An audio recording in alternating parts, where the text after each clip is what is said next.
coal is still king in Indiana, but this long-standing monarchy is shaky at best, with would-be usurpers lining up to seize the state's power generation throne. Just a decade ago, coal accounted for 85% of the state's overall electricity supply. That figure has since dropped to slightly more than 40%.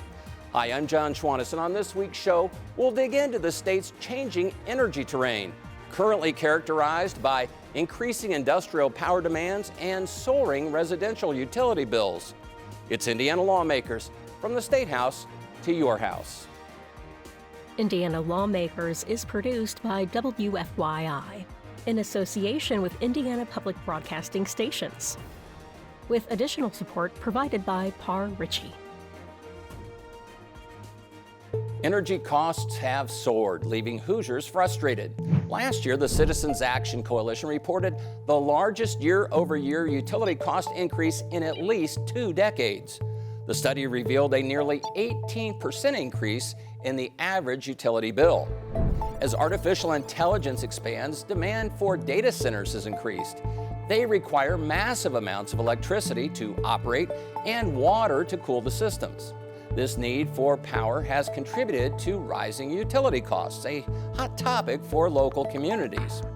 Critics argue there is a negative impact on the environment and quality of life caused by both the construction and the presence of data centers. They also question their long-term contributions to local economies and fear this data center boom may actually be a bubble.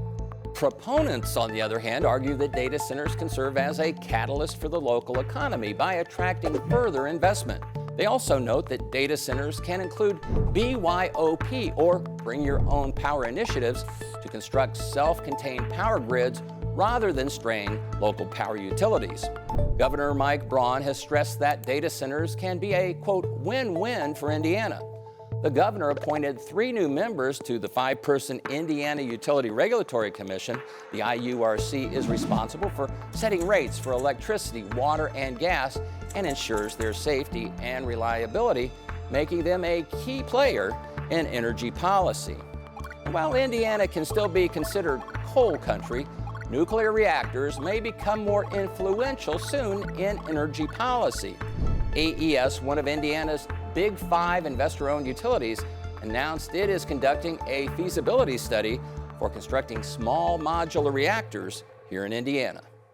Joining me for a wide-ranging conversation about the state's energy landscape, current and future, are Representative Alaina Shonkwiler, a Noblesville Republican, Representative Alex Burton, an Evansville Democrat, Andy Zay, newly appointed chair of the Indiana Utility Regulatory Commission, and Kerwin Olson, longtime executive director of the Citizens Action Coalition.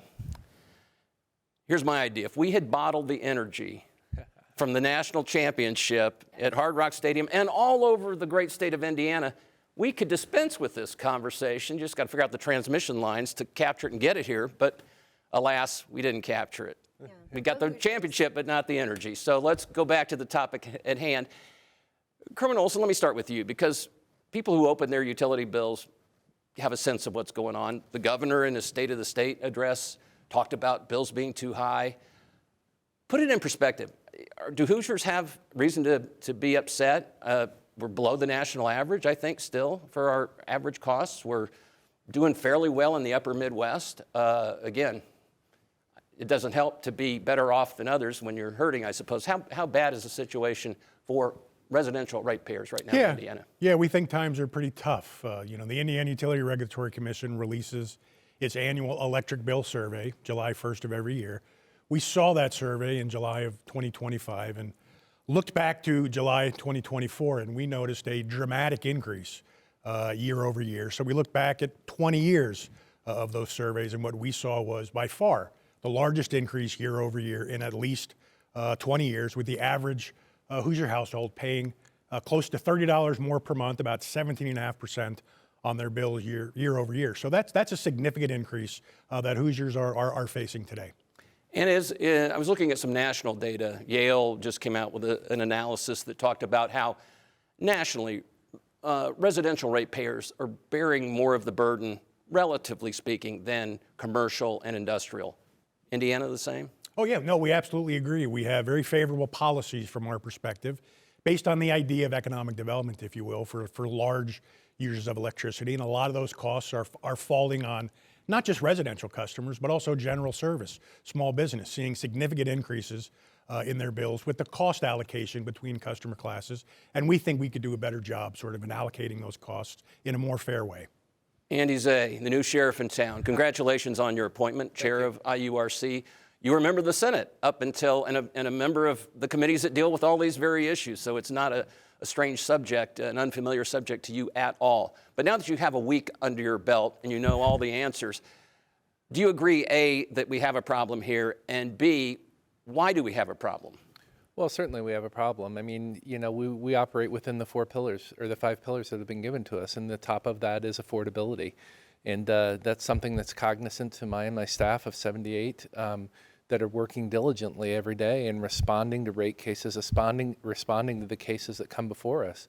You know, I'm just super proud of our team. We're very prudent and, you know, want to play the role that we are statutorily given through Section 8 of the Indiana Code. But, you know, that's something that, you know, we work on carrying out with Kerwin and his team and the vision of the governor to certainly make Indiana the best place to live, work, play, and pray. And you're one of the 3 new gubernatorial appointees. Again, you're the chair. It's a 5-member panel, so instantly you have essentially a majority I know you work within the constraints, the 5 pillars that you mentioned. It's not that you're wildcatting here. But does that, just the change in personnel, does that dramatically change the landscape for ratepayers? I don't know the impact for ratepayers. I think energy within the agency, the intentionality of the issues before us, my experience coming from the legislature, those are all things and cultural conditions that we're going to be operating on moving forward. And you know, we've worked under a very stable environment for a long, long time, but things are changing. We have aging infrastructure, we have diversity and generation, and it's also distributing how we're getting it to homes, and those are all very big questions that we're being asked to sort through.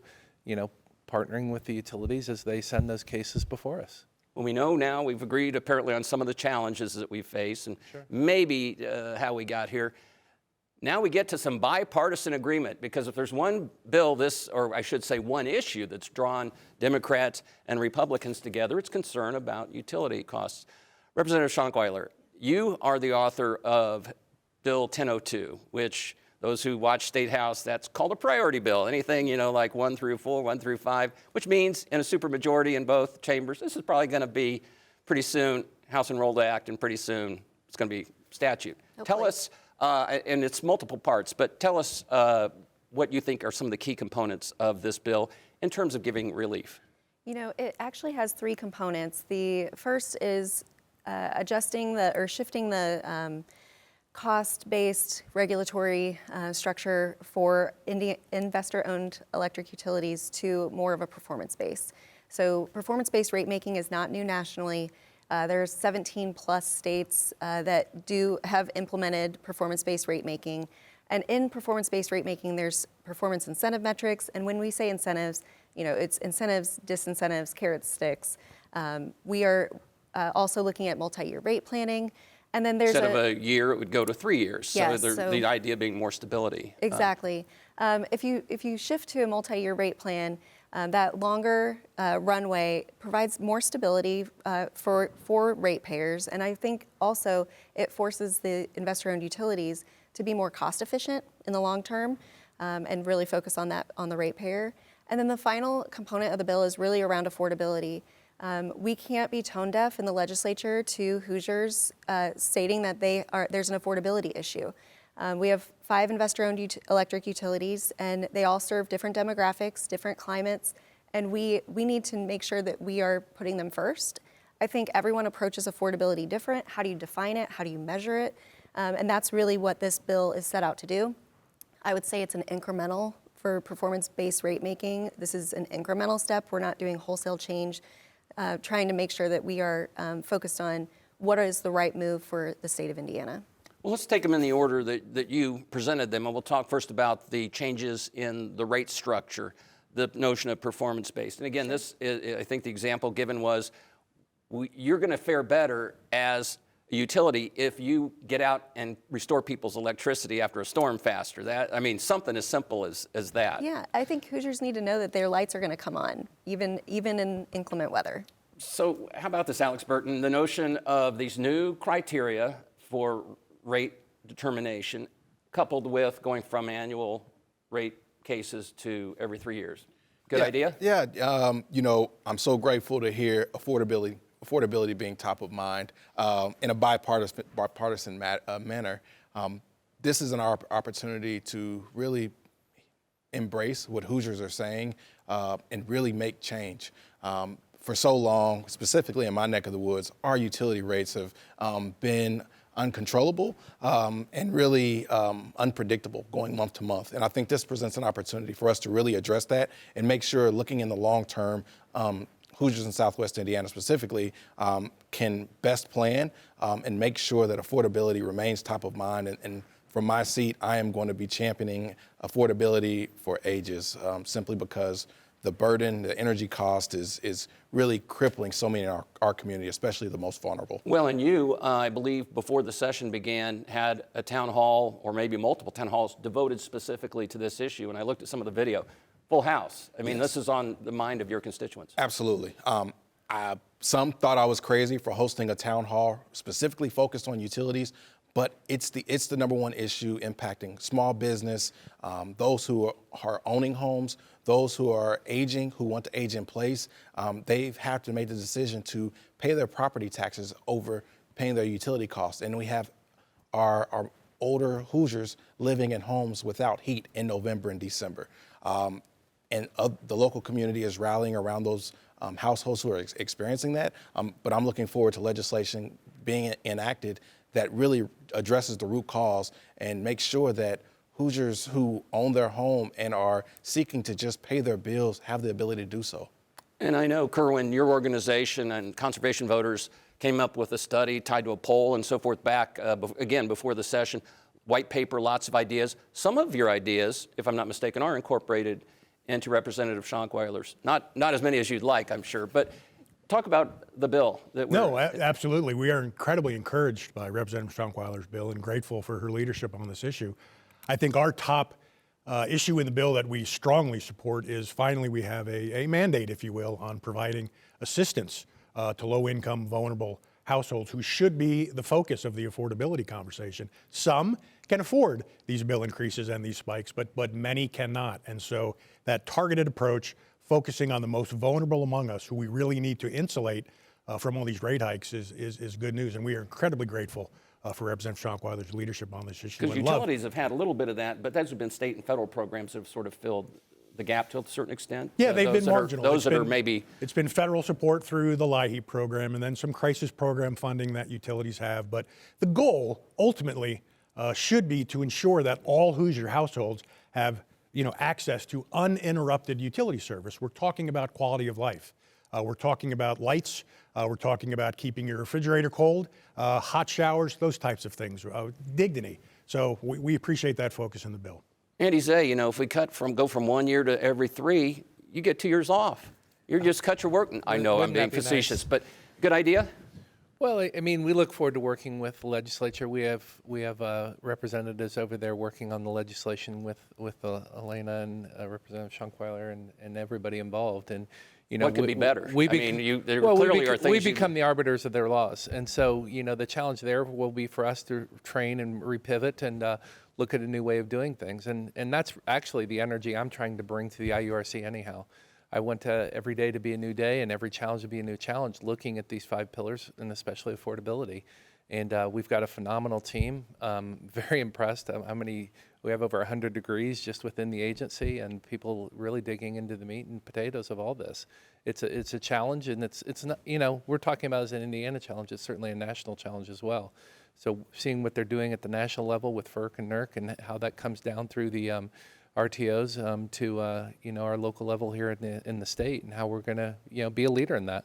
Indiana doesn't settle for that. We don't settle for it for football, and we're not going to settle for it in energy as well. We're going to find the way, and we're going to lead. Glad we got back to IU football one more time. I try to mention it every show this season. I'm going to be struggling from here on out, but we'll talk about transfer portal or something. You mentioned several elements of the bill, also the notion of budgeting to give people, again, the idea of more structure. Right now, you have to ask to be put into a budget plan if I'm a residential ratepayer. The bill, as it stands now and as you wrote it, the default position would be you're in the budget plan. You have to ask to be taken out, and you can at any time. Why is that important? That's an interesting philosophy. When we looked at how do you stabilize and smooth sort of the peaks and volatility of a seasonal, energy costs, this was something that was brought up. And originally we talked about, how do we make it so that a Hoosier like me can still opt out? I like to be able to kind of control what my controllables are. So we did have that. It is a mandatory. When we say budget billing, we actually changed it to levelized, which is more in line with what the REMCs have in their side as well. So the goal is the same, to give people so they know what they're paying. Yes, essentially and honestly, from a true up, those people who already opt in, the conversation is really like the transparency behind the true ups, and what that means. Like as you kind of pull back the curtain, we want to make sure that they know what their usage is versus and what they are at the monthly cost. So if they're over, they can kind of make those adjustments and pull that out on the bill. Several of our utility partners already do that. So just sort of mandating that across the board.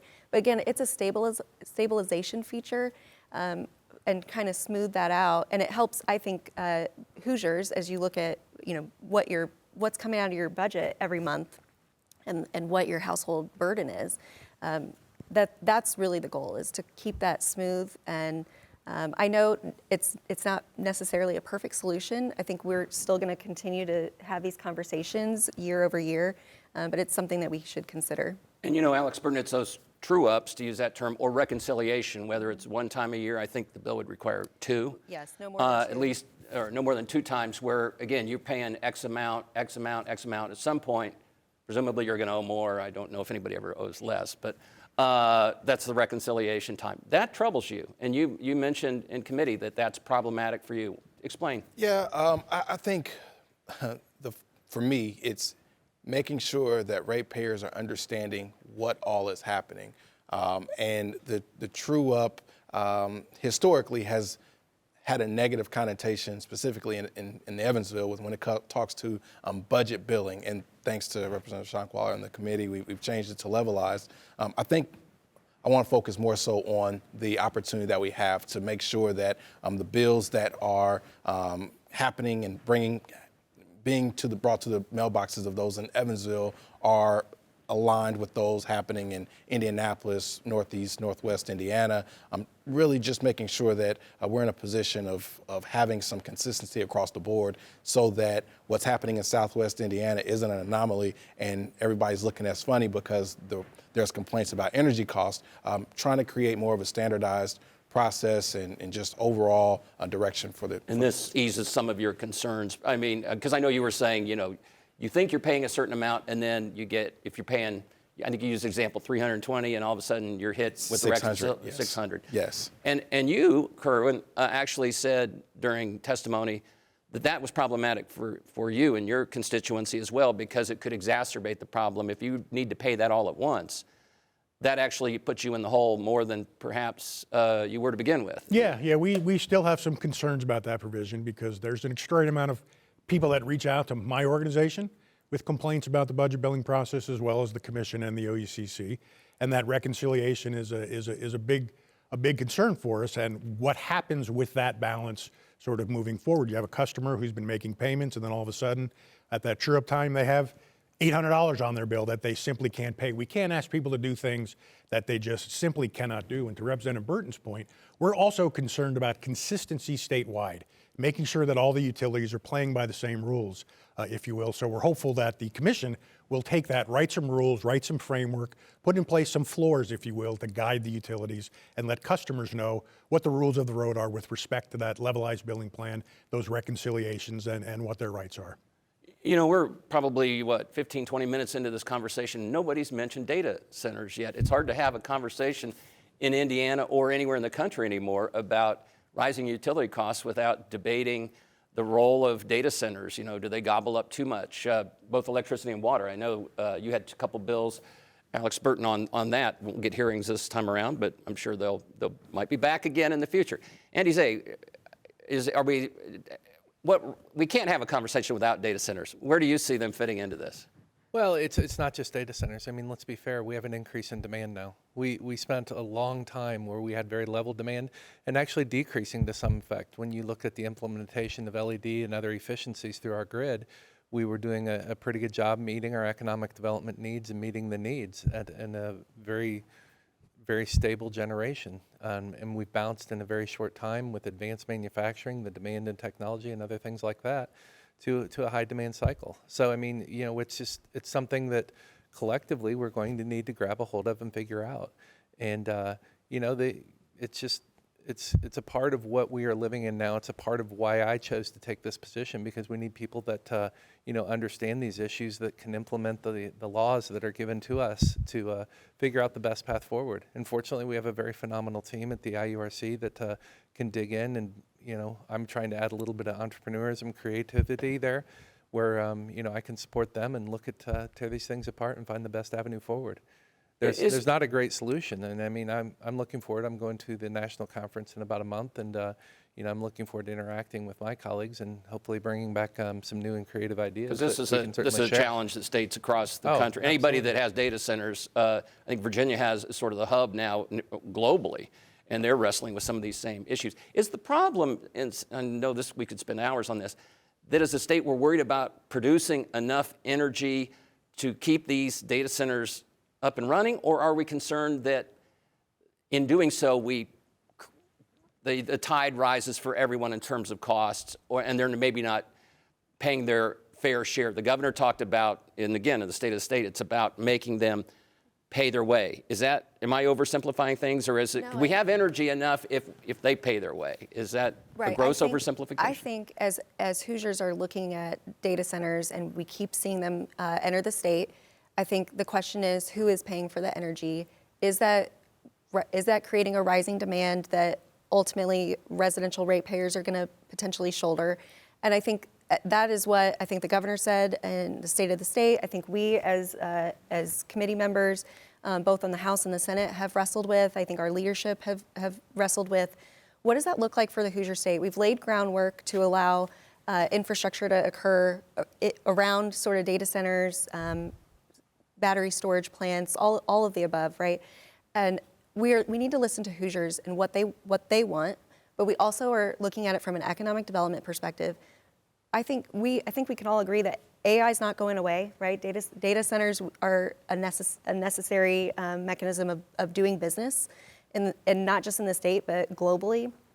And if we are going to continue to be a global player, I think we need to continue to have the conversation and, you know, possibly proceed with caution in certain ways, but in the way of laying the groundwork so that we are still an economic development, you know, like powerhouse that the state has been in the past. I think AI, data centers, and all of that is the future. Those are the future steel plants, right? These are things that we need to consider as Hoosiers, and where they go in the state, what kind of ground they can go on. That's lots of issues like that. Yeah. I mean, and I know Alex Burton, we got 2 minutes, and I want to get to nuclear and small modular nuclear, but I know that's a concern. You say you don't want to kill data centers, but you've been clear about that throughout, and that seems to be a consensus. I know that CAC at one point was calling for a moratorium. I don't see that as a front burner demand right now. Well, we're concerned about the impact on ratepayers, and we think the jury is still out, because we are just now procuring and building those resources to serve those data centers.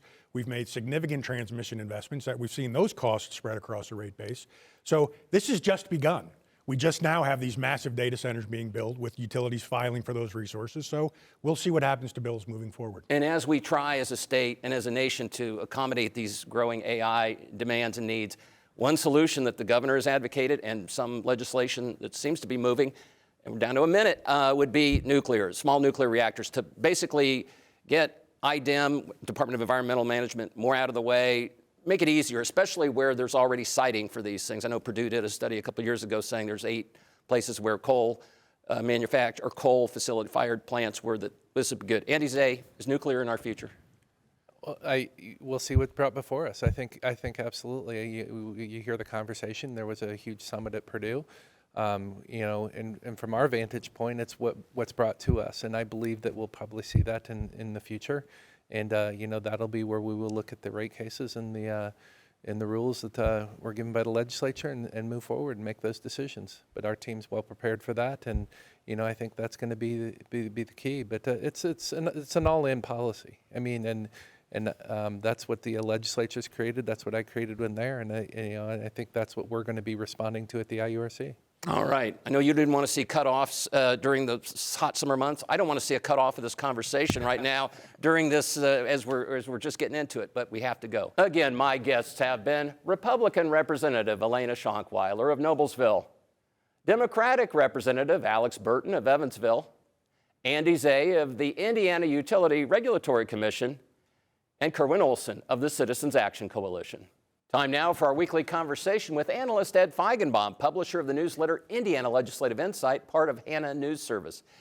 Ed, we were talking utilities and everybody's getting along. Surprised? Amazing. We've had a changing of the guard, too. I think that's one reason for it, along with the fact that the bills have been going up so much and everybody wants to find a solution. We've got some new people in the legislature, new people on the Utility Regulatory Commission.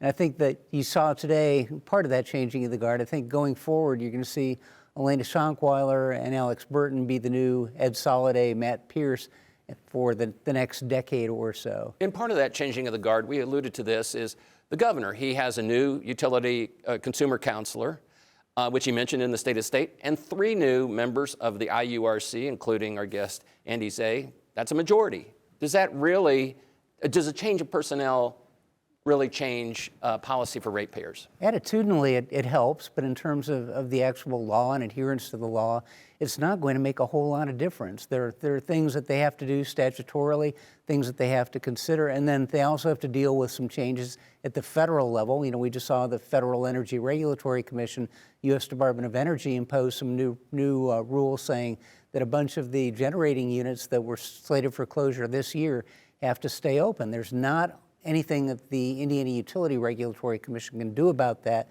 and that will, as we've seen in Michigan, increase bills for consumers. All right, we will leave it there. Ed, as always, appreciate your insight. Thank you, John.